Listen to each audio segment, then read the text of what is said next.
Hello' everyone, আজি আকৌ আহিলোঁ আপোনালোকৰ ওচৰলৈ এটি নতুন ভিডিঅ' লৈ। আজি মই আহিছোঁ marigaon জিলাৰ xolmaৰিত থকা 700 বছৰীয়া পুৰণি বৃহৎ আকাৰৰ বটগছ এজোপা চাবলৈ। আৰু এই গছজোপাৰ লগতে আছে এটা বহুত পুৰণি গণেশ মন্দিৰ। আপোনালোকক মই গোটেইখিনি দেখাই আছোঁ আৰু ইয়াৰ ৰহস্যৰ বিষয়েও জনাই আছোঁ। তাৰ আগতে আপোনালোকে ভিডিঅ'টিত এটা লাইক কমেণ্ট কৰিব আৰু ভিডিঅ'টি শেষলৈকে চাব। এই গছজোপাৰ ৰহস্য হৈছে গছজোপাত শৰাই আগবঢ়ালে মনৰ আশা পূৰণ হয় আৰু সন্তান নোহোৱা লোকসকলে এই গছজোপাত শৰাই আগবঢ়াই সন্তান প্ৰাপ্তি হৈছে বুলি স্থানীয় লোকসকলে কয়। বহু লোকে ইয়াৰ প্ৰমাণো পাইছে আৰু ইয়াত বহুতো ভক্ত দূৰ দূৰণিৰ পৰা সেৱা বা শৰাই আগবঢ়াবলৈ আহে। আৰু এই গছজোপাৰ বিশেষ ৰহস্যটোৱে হৈছে গছজোপাৰ পৰা ওলাই অহা লতাবোৰ মাটিত পৰি তাৰ পৰা আকৌ নতুন এপাত এপাত গছ হয়। এয়া দেখিছেনে? এই লতাবোৰ মাটিত পৰিছে, তাৰ পিছৰ পৰা এয়া ডাঙৰ ডাঙৰ গছ হৈ গৈছে। দেখিবলৈ পাইছেনে আপোনালোকে? প্ৰায় 2 বিঘামান মাটি আৱৰি ধৰিছে। জীৱনত আজি মই প্ৰথমবাৰ শুনিছোঁ আৰু নিজ চকুৰে দেখিলোঁ যে গছৰ পৰা লতা বগাই আহি আৰু সেই লতাৰ পৰা আকৌ পুনৰ এপাত নতুন গছ হোৱা কিমান আচৰিত নহয় জানো? এই দেখিছেনে? লতা বগাই আহি আকৌ সেই লতাৰ পৰা গছ এপাত এপাত হৈ গৈছে। আৰু ইয়াৰ গছৰ মেইন গুৰিটো কোনটো ধৰিবকে নোৱাৰি, কাৰণ লতাৰ পৰা আকৌ পুনৰ গোটেইবিলাক আৱৰি ধৰিলে গছ। এয়া লতাবোৰ দেখিছে?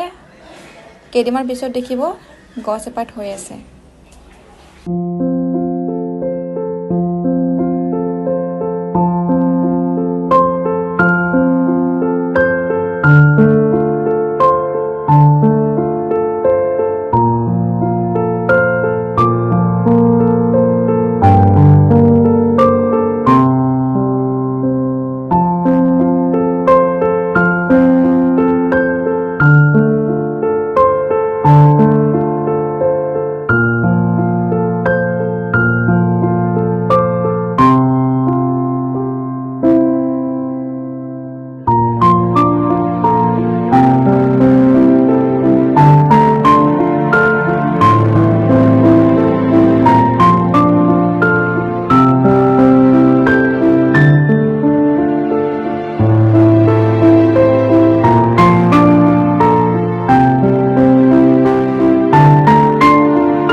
আপোনালোকে নিশ্চয় দেখা পালে যে মাত্ৰ এপাত গছৰ পৰা লতা বগাই বগাই ইমানবোৰ গছ হৈ গৈছে।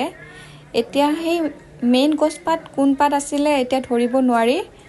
এয়া দেখিছেনে? মেইন গুৰিটো কোনটো এতিয়া ধৰিব নোৱাৰি। চাৰিওফালে গছে গছ হৈ গৈছে লতাৰ পৰা। গোটেই এটা অঞ্চল ধৰি বিয়পি পৰিছে লতাৰে গছ হোৱা। এয়া দেখিছেনে আপোনালোকে?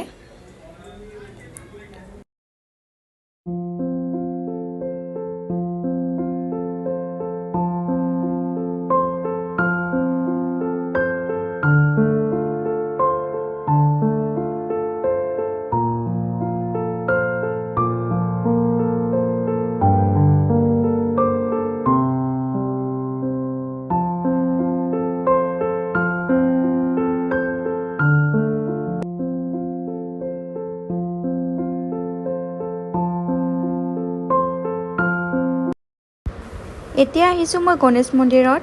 এতিয়া বন্ধ আছে, প্ৰায় 12টা বাজি গৈছে। আৰু এই গণেশ মন্দিৰত সৰস্বতী পূজাৰ আগদিনাখন বহুত ডাঙৰকৈ গণেশ পূজা পাতে আৰু বহুত দূৰ দূৰণিৰ পৰা ভক্তৰ সমাগম হয়। আৰু এই গণেশ পূজাত প্ৰায় 300-400 মান শৰাই আগবঢ়োৱা হয় আৰু বহুতো লোকৰ অঞ্চলটোত ভিৰ হৈ পৰে। আৰু এয়াই আছিলে 700 বছৰীয়া পুৰণি বৃহৎ আকাৰৰ বটগছ। তো গাইজ আজিৰ ভিডিঅ'টি ইমানেই আছিলে। যদি ভিডিঅ'টি চাই ভাল পাইছে লাইক এটা কৰি দিব আৰু মোৰ চেনেলটি ছাবস্ক্ৰাইব কৰি দিব আৰু এনেকুৱা ধৰণৰ ভিডিঅ' আগলৈকে পাই যাব। ধন্যবাদ। Bye bye.